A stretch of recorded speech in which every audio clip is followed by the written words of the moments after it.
Welcome to Full Metal RPG. I'm your host. I'm Richie Buzzkill, and I'm here tonight with a good friend of mine who I've not seen since the before and the long ago. Chris Gray. What's up, Chris? Rich, so good to see you. And it has been decades, I think, maybe. Yeah, well, Many moons. centuries even. Yeah. Like at this point, like who knows? You know, you were like, I don't know if I'd even recognize you. And I was like, yeah, I've got a long beard. I've got my hair very shaved back, and like, it's just. I really was during the middle times. I was almost going full wizard. Like I had like stupid long hair and like a super long beard, but sadly that didn't help me learn any magic. Well, it better reflects your insights, I think. Yeah. You know, you look more like you feel, maybe. Exactly. Yeah. No, I was definitely feeling. It was helping me to get into the right headspace to think and talk about RPGs as well as just like, chill out in my own room while being on Zoom. Nice. Well, you look great, and it has been a long time. I can't wait to meet up in person one day, maybe within the next few years. Yeah, yeah, and we had some setbacks in the con scene around here, so I can't tempt you with things you like here, but I'm hoping at some point to get out to Strategicon over by you, or we meet at some gigantic other conventions that are happening someday. Yeah. Well, there's three to choose from, a year. I'm going to be there President's Day weekend, actually exhibiting this time for the first time, which is Oh odd for wow. me. And I'll be running my newest games, so I'm really looking forward to that. Seeing everybody, the Happy Jacks crew will be there. It'll be fun. Oh yeah, I'd love to hang out with. I listen to them, so they're like my friends, but they're not my friends. A parasocial relationship. But I would like to go out there and hang out with people and meet them and you know uh, learn about whatever bard shenanigans they're up to today. Like Yeah, right. Yeah, I know it's hard to get back to normalcy, but we have to try in our own way, I suppose. Yeah, exactly. We have to be more normal. Like my our good friend Daryl, who was helped me with Arizona Game Fair and all sorts of other stuff. He ran like a little day con here yesterday, so I was hanging out with Brendan. We played Saga Age of Magic, which is like a fantasy war game, and then we played Delta Green. Wow, And so I love playing like old times. like playing Cthulhu stuff in public is always the best. Like it's like, oh, wait, the things you're describing may cause people to call the cops. Like Right. Yeah, right. That's that is true. And Delta Green in particular, that's a wild game. I wish I was there. That would have been great. yeah, I'll shout out you next time he does the thing, and we'll see if we can come up with a good excuse for you to come up with the land of 10,000 cactus. Uh, Cacti. There you go. Right. Well, it's only a state away. Yeah, exactly. But yeah, it was good seeing everybody. It's sort of like just as I was saying, like we haven't seen each other in like a decade, basically, or two at this point. And like it's the same way when I go to local cons, like, hey, I know you. Hey, I know you. Hey, and then people that I've been familiar with, that I've talked to forever, like I walk in and I wave, and they're like, give me like what? Like they don't even know who I am. So, so I guess I've successfully molted, as they say. And We've reached your final form. well, my dad's like bagging on my gray and my beard. I'm like, Dad, I'm over 40. Come on. I used to have a beard. Actually, I had beard and long hair. I looked like Jesus. And I started getting gray in my mid 20s, and I was like, oh no, to hell with that. And I haven't had a beard since. But now I'm gracefully going gray, so I'm cool with it. Right.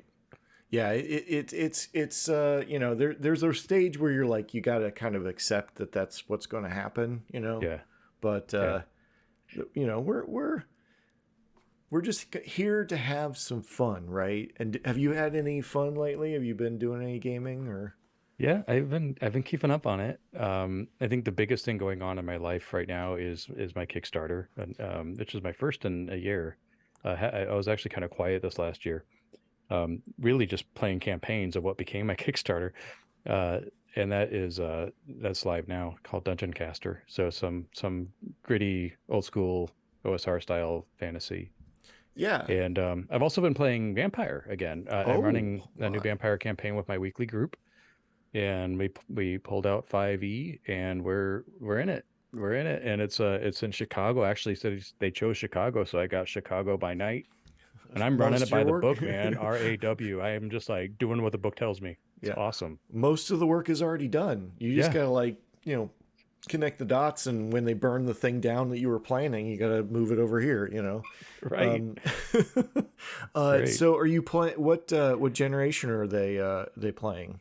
They're the no, I forget the names, but they're like the normal generation. So they're not quite the young ones, and they're not the old ones. Yeah, I still want to play the Thin Blood campaign. Yeah. I think that is like the most compelling part of 5th edition Vampire.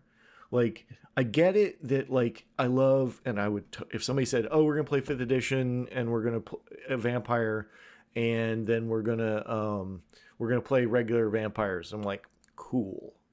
But like, I would be like, "Do you want to?" I think extra spicy would be great. Could we have extra spicy and have thin bloods and thin blood magic and all sorts of weirdness that is that world? Yeah, there's a whole nother layer now, Yeah. and with all the elders leaving, and the lore has changed substantially in 5e, and we're just exploring. I mean, I'm relearning it. I never really played Vampire that much. I played Werewolf more back in the 90s, Mm. and I was always into Mage, but Vampire was sort of like I was never quite got in it, but so I'm not as up on the lore, but my group is, and they're really loving all of the changes in the story, or I should say the progress on the Mm. story. And yeah, we're having a good time.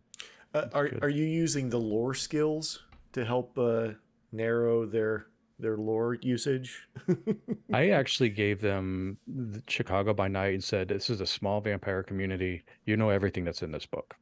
Oh, Just okay. as passing, you just kind of know all the stuff that's in this book."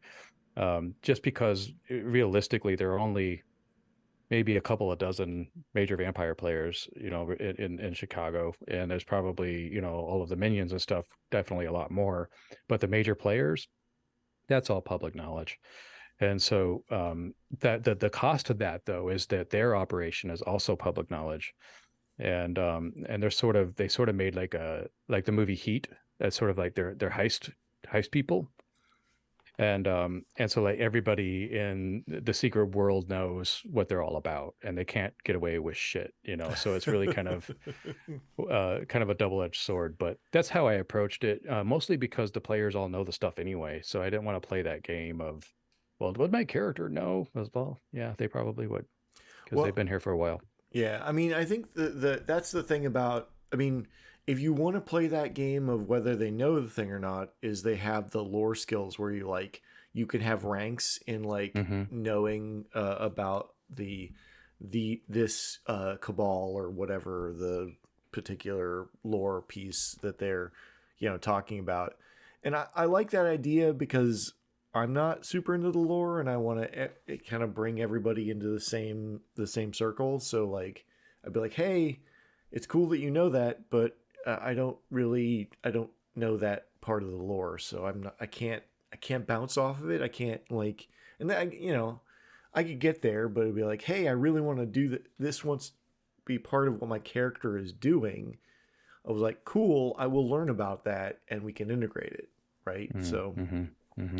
but I don't need somebody to be like, well, that's not how that works. And I'm like, it is now. And also, do you expect any vampire to be a reliable narrator? Fortunately, I have players that are much kinder than that, so I don't have to worry about that. But I could definitely see the point. And I'm very hand wavy about all of the games that I run, and so it's sort of just in my nature. We um we just got back. I was running the Dungeoncaster rules on because Vampire is a new one, and we just started just a few sessions in. But before that, we were running Princess of the Apocalypse, the 5e Dungeons and Dragons Venture Path, by using Dungeoncaster rules, and we're playing out a campaign on that, and that was a blast. But we just lost momentum because everybody kept on missing. We had all of this life stuff come up, and it was just one thing after another, and we finally had to reset and like, okay, let's just stop this campaign because we lost our momentum. Let's do something different, and we settled on Vampire. So it's kind of brand new to me, and I'm really enjoying it. Well, awesome. And I can totally you know, I like, I'm always interested when people are using the material from one system to play in another system, Yeah, right? It is very common in the OSR scene to like just start like just whatever material is gonna, but your the Dungeoncaster system is a very, it still has, you know, a lot similarities, and that's why you know, I think one of the reasons you're pushing it now is because you wanted to get out under the OGL, right? Is right. um Yeah, yeah. I had to. Highcaster was released about a year ago. Was that right? Maybe less than a year ago. And it was released under the OGL. In the rules are also for Highcaster are very epic fantasy. Like it doesn't really work for Dungeons and Dragons very kind of play very well because you're playing like very OP characters that can end cities and things. I mean, you're playing like Hercules, that kind of thing.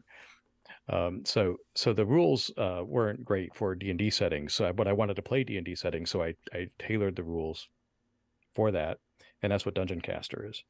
But it happened at a time. Actually, I was sitting on these rules. I must have played two, maybe even three campaigns, counting the middle school group I run using the systems. I've been using it for a long time for me, and that was just sort of sitting around. But when this OGL fiasco came, I was like, oh well, I'm going to have to relicense all of this anyway, so I may as well just put this out now, and then I'll retcon Highcaster. So Highcaster, I'm putting into a second edition now, which is basically the same game, except now it's uncoupled from OGL and under the Creative Commons. So it's but it's having I had to do it in a way that protects the Highcaster intellectual property, separates the rules from that. And so the rules are Creative Commons. The IP is copyrighted, and Creative Commons is way different than OGL and how it functions. So I'm actually having to re-engineer the game altogether, and then Dungeoncaster I just put out because it was ready. The whole thing is a Creative Commons, and you can just make whatever game or setting you want with it. right. There's no implied setting to No, Dungeoncaster. The implied setting is maybe the world's largest role playing game, but right, right. And I am working on the first setting for Dungeoncaster and Highcaster. They're the same rules. It's just Dungeoncaster has different is more prescriptive on the kinds of things that you can do. So I am working on the first setting using Dungeoncaster rules, but it's a Highcaster setting, and okay. that's I'm under kind of put myself under fire on that one, so I'm working on it. Yeah, and I think even though, and we're recording this like right pretty much a couple days before I'm going to put it out, so who knows what could happen between now and then, but but WotC has basically put the 5e SRD under Creative Commons, which is kind of hilarious because I think Strahd is in there, which I find is Yeah. the most, because now I can write my Strahd fiction I wanted to write. Anyways, never mind. Right, and I haven't looked at the particulars, but it's a really interesting if what I understand as being the SRD is entirely put under Creative Commons, then they're giving up some of their IP, and either they don't care or they don't understand that. But I mean, at least in my implementation, I'm having to specify, okay, this is Creative Commons, this section. This section is not.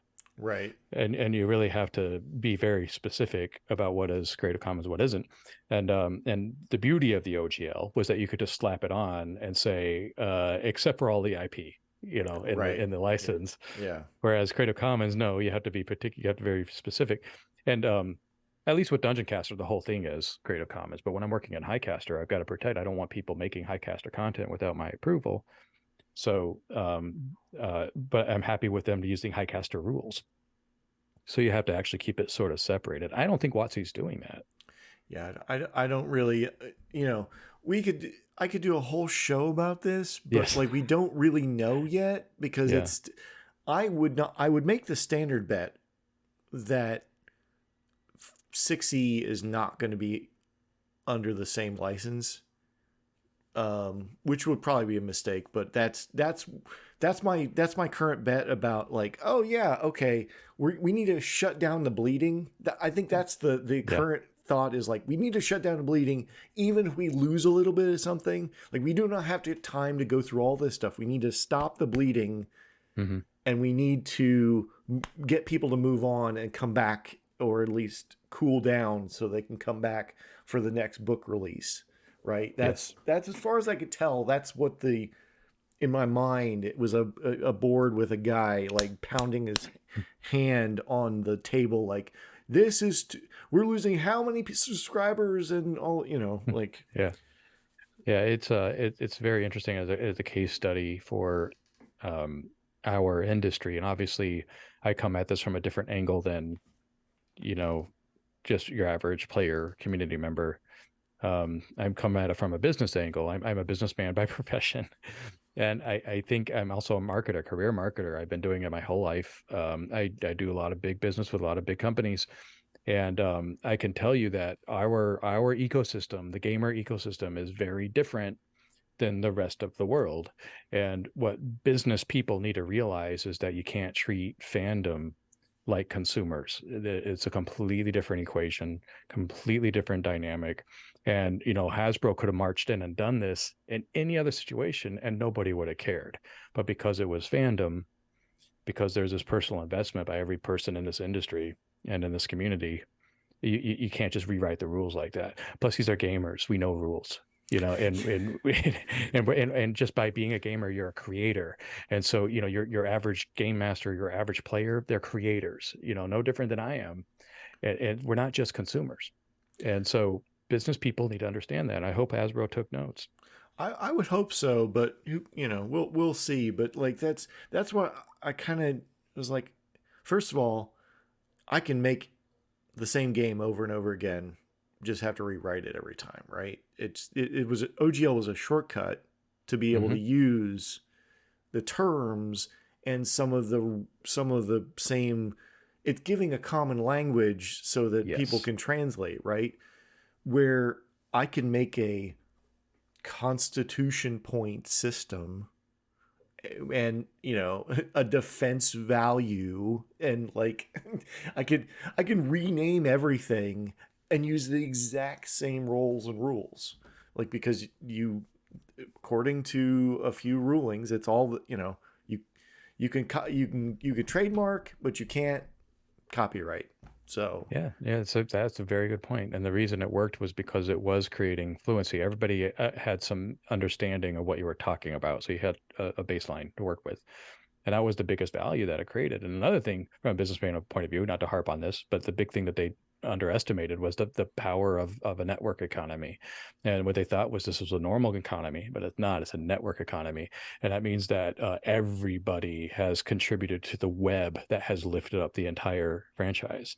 And so it isn't owned by WotC anymore, as much as they want it to be. The world owns it. And that was something that they miscalculated as well. every player who has befriended a kobold owns this game in their heart, right? Yes. Every goblin NPC that the players have like foisted on their shoulders and carried with them, like detritus, it has endeared this idea, this fantasy, to the people that play this. Everyone that's it's a continuous creative experience, and we're all in this, especially fantasy. We're all creating this fantasy together, Yep. and but that leads us on to our topic for this evening, just Great talking about segue. talking about fantasy role playing, and what is the magic of this genre? right? This genre of fantasy is not really that big except for role playing. Like the role playing launched all the video games, right? And the there are best selling fantasy novels, but they are get dwarfed by other genres of media, right? Like if you looked at the genre landscape, you would think that superheroes would be the most popular game style, but why is fantasy burrowed with like a dagger through the back into our hearts? Yeah, it's a good question, and it's also a baseline for games. I mean, everything usually is that's Angus, that's the dog. Yeah. Everything is usually, from the point of view of fantasy before moving into other genres. And so like when you have a superhero game, it's always benchmarked against a fantasy game. And so it's interesting that that's the baseline. I think the reason is it's I don't know, what is the reason for that? I think it is drawn from a place of mythology. We as a society are very interested in creating our mythological roots. This is something I think is innate in human nature.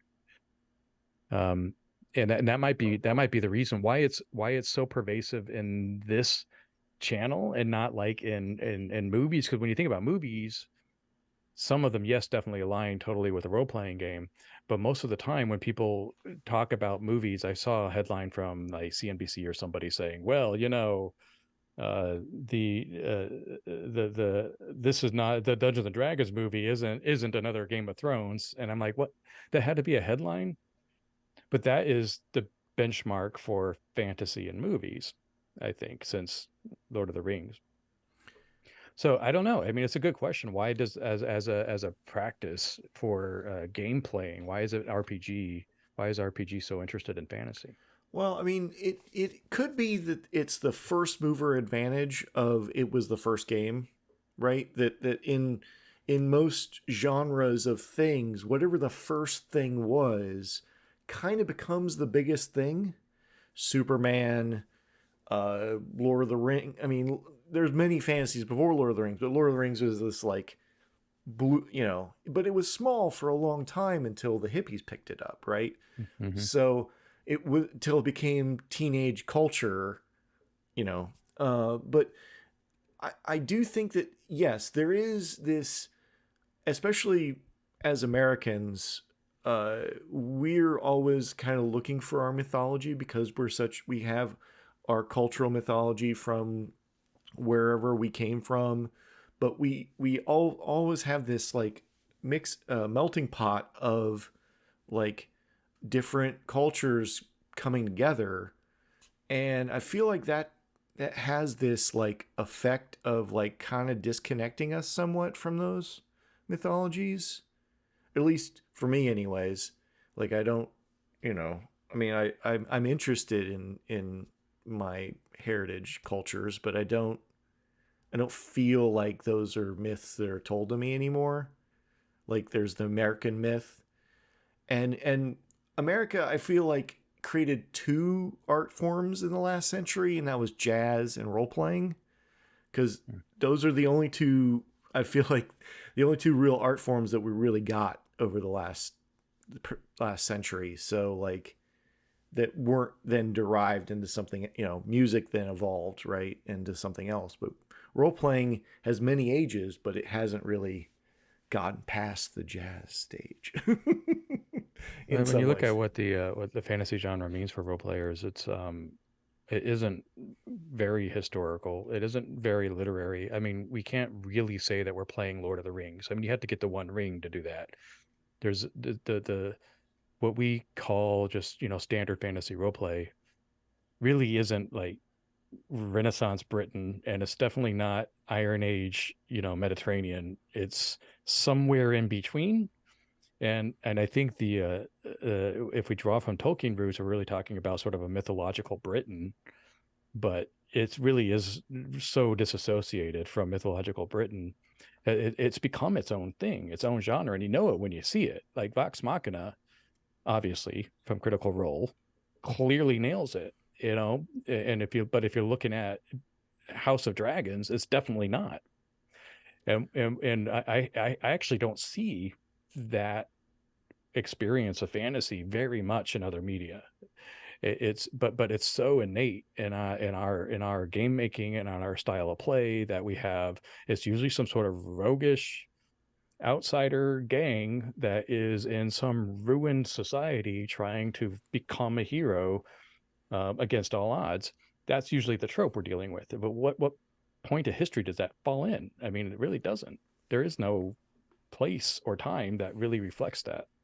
Yeah, I mean it's like the dungeon being the core experience of Yeah. fantasy, right? Even though for thousands of years, fantasy tales or folklore tales were about all sorts of war and love and all these other experiences, but there's something so compelling about the core experience of you and your friends getting around a table playing characters that are a bunch of friends who are journeying forth to do a thing, and that thing happens to be in this deep underground cellar where some old corpses are running around. Like, why is the dungeon what? I mean, I know we're kind of casting around here, but it's like I don't think anybody's really figured it out. I think people really love it, but I don't know if it's well understood why games lend themselves towards this style of fantasy Which of the is dungeon, right? is in of itself too. I mean, it doesn't really exist anywhere else. And this dungeon delving idea, I mean, there are roots into the Minotaur story in ancient Greece, where there was this sort of carved labyrinth underground, can't see, nothing but horrors and monsters are bound. I think there might be some roots there, but when you look at it, like, you know, really what we're talking about is some old society has crumbled and fallen, and the ruins remain, and there are monsters in those ruins, and there's treasure in those ruins, and the only way you're going to make something of yourself is if you go into those ruins and find that treasure.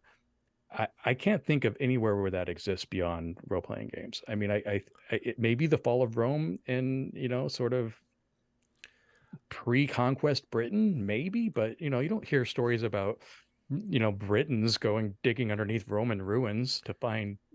Well, no, I mean the British explorers, quote unquote, are basically the closest we have to the murder hobos from fantasy role playing games, because they go around the world like cracking open tombs and stealing a bunch of shit. Right. Well, the Victorians, right? Right, Yeah. the Victorians Right. like go around the world and like, oh, this is mine now. It's going in my museum. Like, Right. I think actually hilariously, I got an idea for a product. Someone should write an RPG about raiding the British Museum. Yes. They Temples should, and tombs would work. Use that. yeah, temples and tombs. We raid the British Museum, and there's got to be all kinds of hilarious British stereotypes that could be used as guards and monsters inside of the British Museum. Maybe Mecha Queen at the end or something like that. Like, but that's as far as I can tell. Those a lot of those stories, those pulp stories, the Victorian age was less than 100 years previous to when role playing games were created, right? Right. So it was the late 1800s. So the pulp stories that were told were very much based on the Victorian adventures, quote unquote, right? Sure. Sure. Yeah. That then morphed into all of the other fantasy writing pulp stuff from the early, and then you've got Howard and Hmm. the Conan adventures, and you've got the mythos and you've got seeds of it early, but it doesn't become this like how do you get a dungeon under a castle that is as elaborate as any Dungeon in any Dungeons and Dragons has ever been. Yeah, and you need the ragtag group of adventurers. I mean, that's the other trope that's so hard to disconnect. I mean, Highcaster as a game really does not do that, and it's meant for more of a mythological play. And so when I tried to use Highcaster to play D&D, it just totally didn't work. It was like, this is not way too overpowered. And it was because the conceit is, in Highcaster, you're a hero. In Dungeons and Dragons, you're a ruffian. You're a nobody, and you're trying to make something of yourself. And that sort of underdog thing, I had to switch the rules around to support that. That's that's another key part to this. You're not some hero. You become a hero, maybe. Well, you don't necessarily become a hero, but you might stop a thing that people might consider a hero, right? Because Yeah. and I feel like that's a very American idea of like a peasant taking up a sword and like going off and like making something better of themselves, Mm-hmm. right? Because if you look at like the classical caste cultures all over the place, like that would just not have happened at all. Like you had to be born a much higher social caste to be able to like go do a thing somewhere else. Yeah, but we have the Luke Skywalker motif, where somebody who's a nobody becomes a somebody, and that is, I think you're right. I think that is an American idea. Yeah, that's even there are people that like in classical stories there are definitely people that kind of make something of themselves, but usually there's some sort of lesson they have to learn in the end, right? There's they might get up and then they get fall down, right? It's not or that you're just born into that station, you stay in that station, you deal with the situation in other stations, right? So I feel like dungeons and the idea of Dungeons and Dragons and fantasy role playing that follows is very much kind of like this crossroads of the classical cultural mythologies and like the American like we're gonna make it about our American experience of maybe being able to quote unquote move up in social status if you get enough money, right? Yeah, yeah, and also you're always on the frontier, aren't you, in these games? Like you're never, well, that's not true. I mean, definitely there are city games and stuff, but I think that the default setting, if you will, is that you're in the frontier, or outside of the frontier, going back to a frontier town because there's something way past the mountains that are, really dangerous, and you need these intrepid explorers to go out and figure out what that is. And the idea of empires colliding or kingdoms fighting or all that kind of Tolkien style World War I stuff doesn't really happen in these fantasy games. And when they do, they're really epic and really interesting, but they're not the default setting. I mean, yeah, people like you would think that in fantasy in Dungeons Dragons, because that's mostly what we're talking about, but you would think that epic battles would be a big thing, right? But people are still trying to come up with a system that players can interact with for an epic battle, like with like two gigantic armies clashing.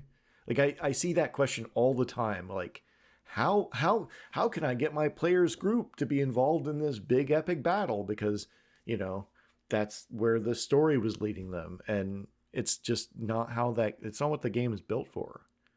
Yeah. Yeah.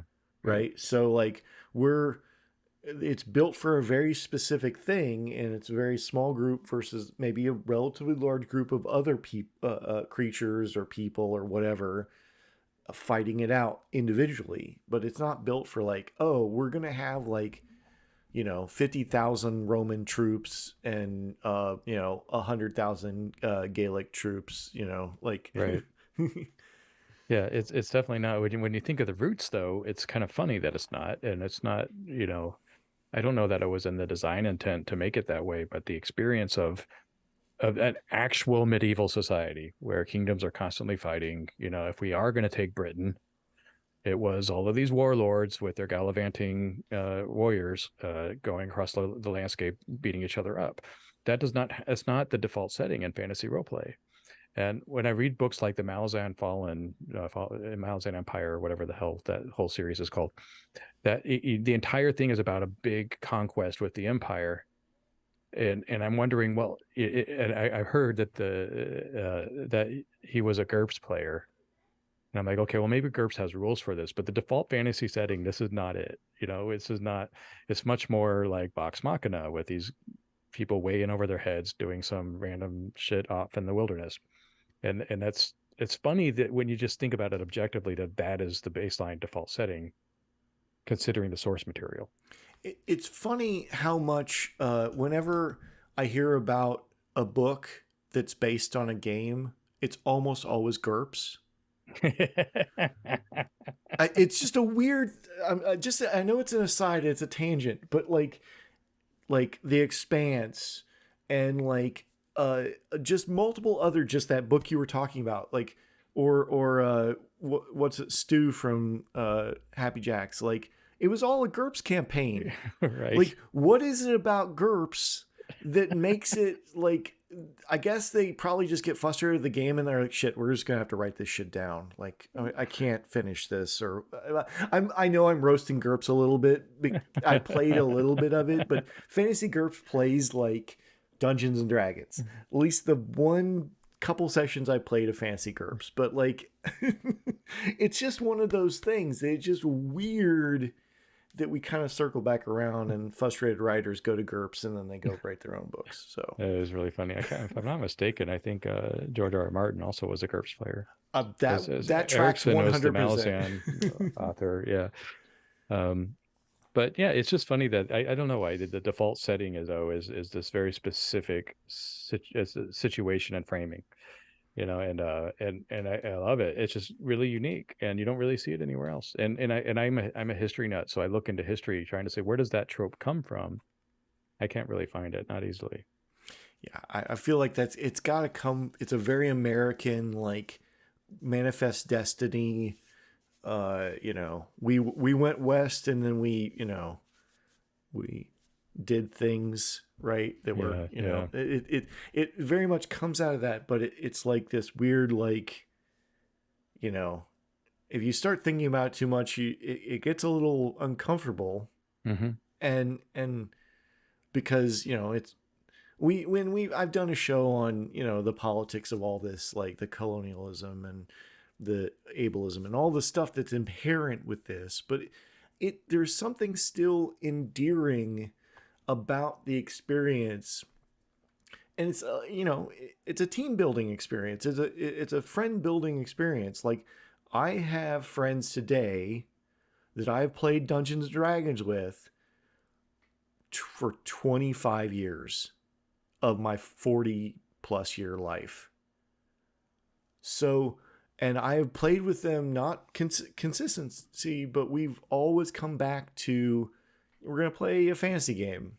Mm-hmm. And there's something about getting together and casting off, is it, we're fantasy can provide a welcome escape from our mundane, boring lives, right? And I think that's very intoxicating to young people, right? Because they got no power, right? But then they can go into a dungeon, stick a dagger in a kobold, and get some money and go buy some shit, right? Yeah. Like, they got no money to buy anything, and that's a fantasy to young people, right? And now that we're old, we're like, shit, I don't want to buy any more shit.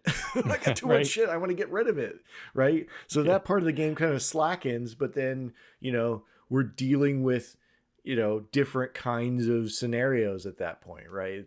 There's a weird aging, as you age, you kind of change what you're looking at, but like, it's the escapism of, you have power to change the world, to do something different. Right. We all feel frustrated with all the things that are going on, and the more we know about what things are going on, the more frustrated we are. Right. Right. And so having these places to go and be away from everything, to escape from these things, and in unrealistic, and maybe fantasy is the most escapism. Like, if you look at superhero stuff and the stuff I like the best, like they got real lives. They got things are going to happen to them that's going to suck emotionally, right? Yeah. But in a Dungeons and Dragons campaign, they're just most of the time, you know, there is the trope of like, oh, you wrote a family in your backstory, and then the game master is going to kidnap them eventually. But like, Yeah. we can please let's just line that trope out. There's no need for that trope anymore. Just have some other people get kidnapped and go get them. So Right, yeah, D&D almost becomes a palate cleanser. Like no one goes and no one, many people don't go in expecting an emotional journey. You know, I make games that are for that, but D&D is definitely not for that. At least not for me. It's a palate cleanser. It's kind of what you play in between the heavy games. And you know, when we're done with Vampire, I'll probably want to play some fantasy RPG for a little while, cleanse the palate because there's no emotional investment. I might find some meaning or connection to the story, but I'm not going to get like with some of these other games like Great American Witch. When we played that campaign, that's the first time I played that campaign with my group. It was years ago, and I'm still feeling the weight of the things that happened in that game. And I think that game bonded me and the rest of the players probably for life. In that kind of experience came out of that campaign. I'm not going to get a situation like that in D&D most of the time. I mean, I What I feel am like going to get is a rollicking good time. yeah, I feel like there you can get there. There can be scenes like that, but you gotta like heavily invest in something that is not the core activity to get there, Yeah, right? right. Um, I mean, like that 10 Candles game you ran, Oh yeah, I still get pangs from that every once in a while. that was Like a rough one, man. that was a super rough game, and I intentionally cranked it up. Like it was not, Yes. it was on both of us, but it was on me. Like I said some shit that I knew was super easy to go in a direction. I mean, I had to go home and hug my wife.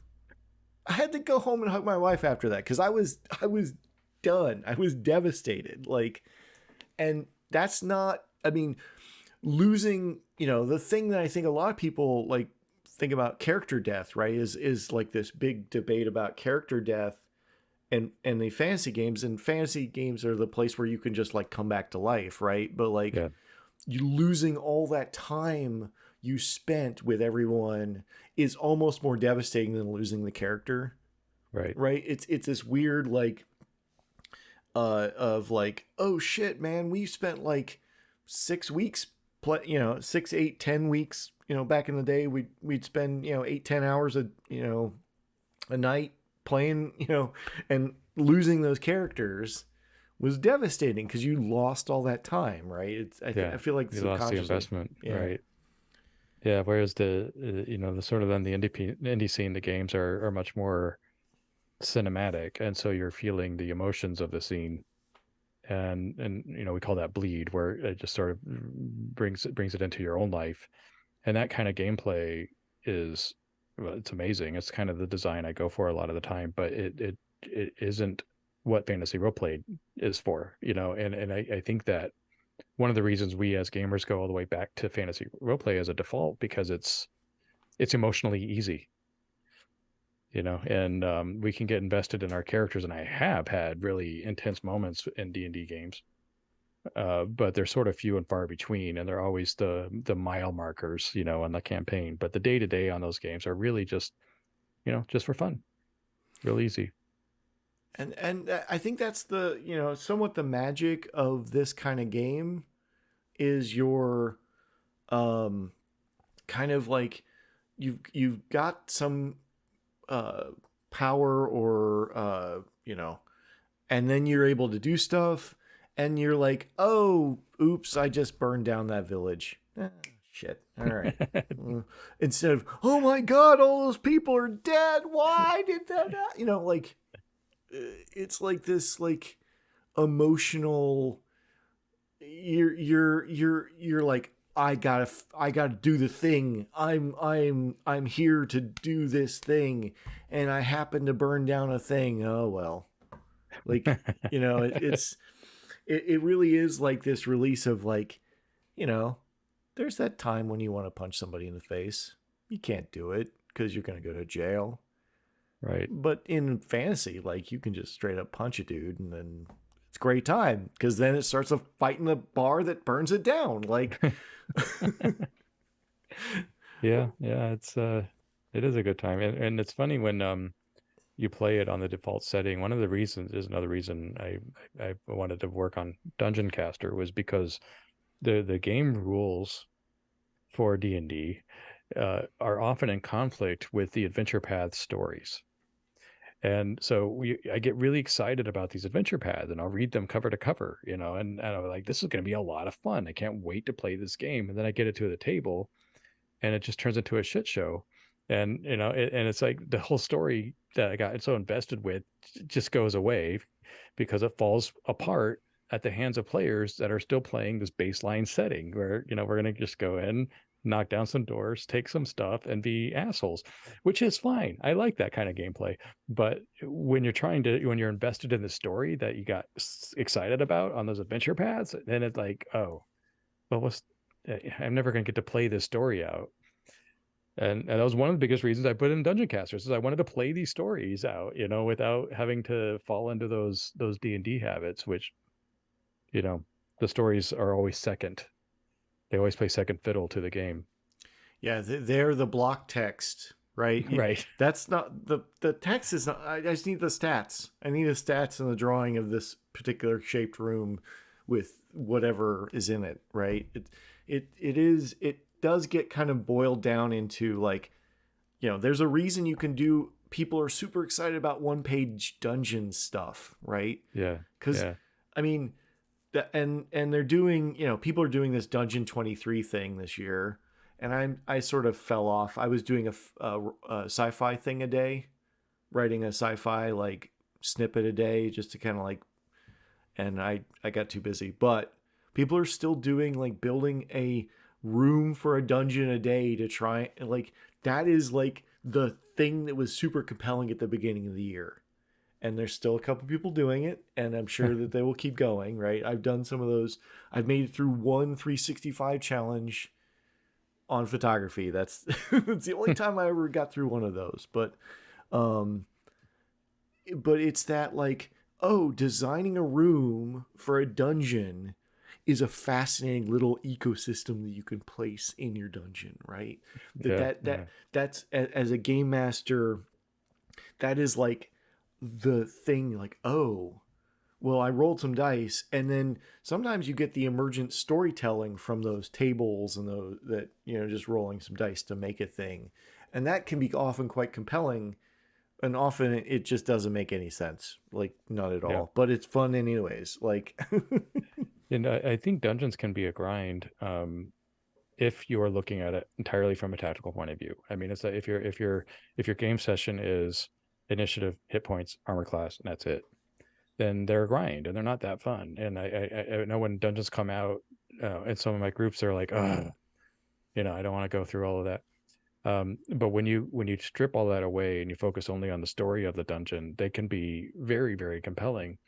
I ran Mad Mage and just to see if I could, and using these new mechanics, and the entire session took place in one room with a bunch of actors, and the conflicts that they were playing out were not violence. It was just sort of this sort of witty exchange, and then that was the whole session, and we're still in a dungeon, but it's way more interesting than beating up a bunch of actors and taking their stuff. The actors are now people that have motivations and something to interact with.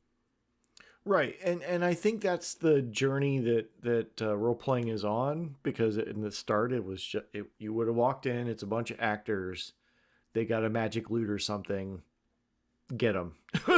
Yeah, right. It's like, oh no, and like you got the Shakespearean, like, no, do not attack me with my magical lute. I'm just playing and I'm making you dance, and then like you're like, oh, welcome to our, like that is a journey that we've been on, and we've had peaks and valleys of that kind of thought over the years. Like we were just talking about the Ghostbusters role-playing game from the 80s being like one of these like seminal moments where there was this movement more towards the story side of these things, and then you kind of go back the other way as you get further into 2E territory, and like, but there's the reason we collect all these books, right, is somebody likes to read the stories in these books, right? That Right. people have written to play through, and there is a balance to be struck there, but I think fantasy has the thing for all the player types. It has the tactical, it has this drama nerd. You've got the I just want to be with my friends, and they're all happy because they've all got something else to concentrate on. Where some things like, Vampire the Masquerade, you can play it tactically, but it's not super satisfying to do so. Right. Like, Yeah. you know, It's so it's in the dramatics. right. Yeah. So it's covering all of the people, right? And if you could come up with and I think I think that somebody is going to crack superhero role playing games eventually. Somebody. I think there were some high points, like the old FASA game. I think was probably Yeah. phase rip and all that. But like, somebody's going to come up with a way to cover all the bases, and people are going to be into it, and that's going to be some competition. But until we find these other genres can cover all the bases, I don't think you're going to see a lot of sci-fi topping the sales charts.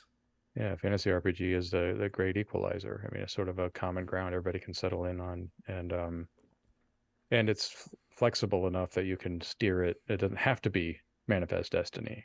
It can be any number of things, and so it's really easy to customize because it's there are a lot of tropes, but nothing is set in stone. Like with superhero genre, a lot of things are kind of, it's not as flexible. I mean, you have tropes that almost have to be there. And same with noir, or it depends on sci-fi. Like if you're playing a more expanse style sort of near future versus space opera, things like that, some of those tropes aren't as flexible. But with fantasy, you can kind of just bend it to your will at the table. Right. And you can bring your own folklore and mythology to a fantasy game, and no one's going to question it, right? Yeah, But right. if I go, I'm doing Star Wars my way, I should just not have said Star Wars, Yeah, right? I should just say we're doing a space fantasy game. It's a sci-fi fantasy game, space opera, and we're going to do it. Because if as soon as I say Star Wars, everybody knows what I'm talking about. right. But And there's lore, and there's an encyclopedia. there's lore, Wikipedia, and there's they already have pictures in their head, right? And that's really handy if that's what you want to play. But you're like, no, I want to like retcon like the 30 years after this thing completely. Yeah, There yeah, might no, be a few movies that are we're just gonna throw over our shoulder and we're gonna play a completely different thing after this point in the timeline. right. Yeah, That's really hard. But if I say, okay, we're playing Dungeons and Dragons, as a game master, I'm gonna say I'm gonna start the game after the 100 Years War. That's hmm my setting. But the 100 Years War was between the Elvish Kingdom and the Mermaid Kingdom, right? I can do that, and I can know that that's what's happening, and no one's going to call me on it, right. and Or no one's care. or care. No Yeah, one's going to understand what's in. And then we're going to go explore a bunch of mermaid dungeons because that's what I want to do. Because they got wrecked in the 100 Years War, and that sort of thing. So yeah, like, I can just pull from whatever mythology or folklore or culture, and there's a lot of people that use fantasy to show people their culture nowadays, right. right? There's the whole movement of the South Pacific designers, and I met a couple Mexican designers, and they're like, yeah, nobody wants to read anything if it's not in English.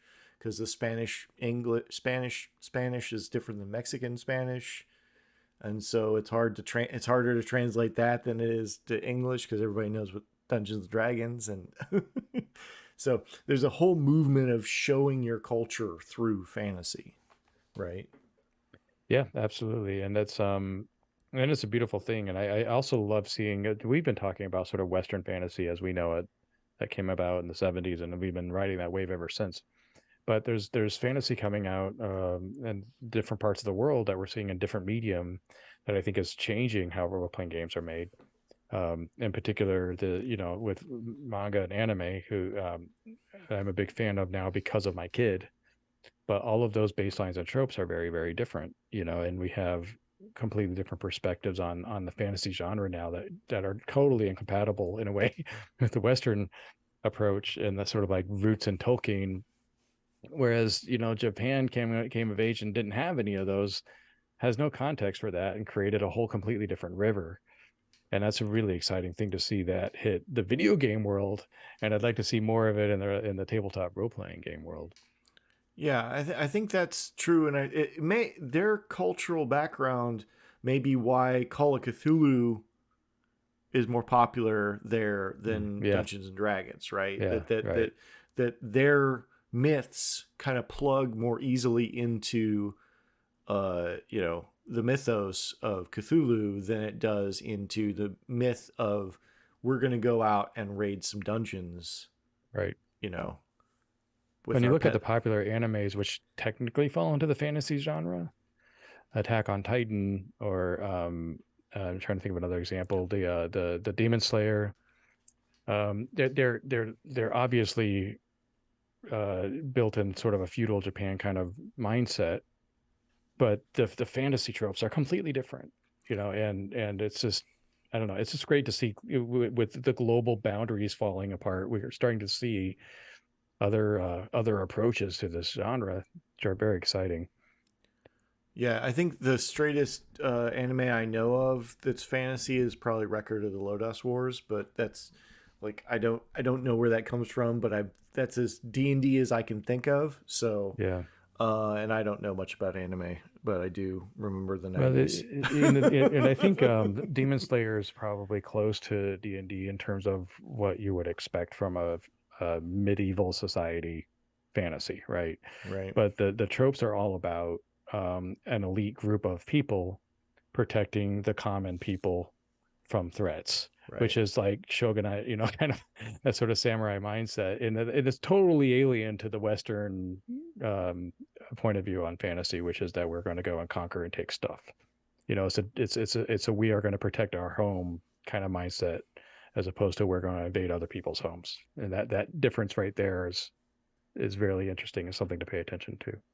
Right. Well, I think fantasy is this thing that will just, it's going to be the underpinnings. We're going to work around it as we best we can of this until, some of more of those other cultures are going to do their own thing, and eventually we're going to see more feedback into that, and eventually I'm hoping that, like, just like the fact that most of the good Netflix stuff is coming from South Korea, that Hmm. eventually we get to that point too, Yeah.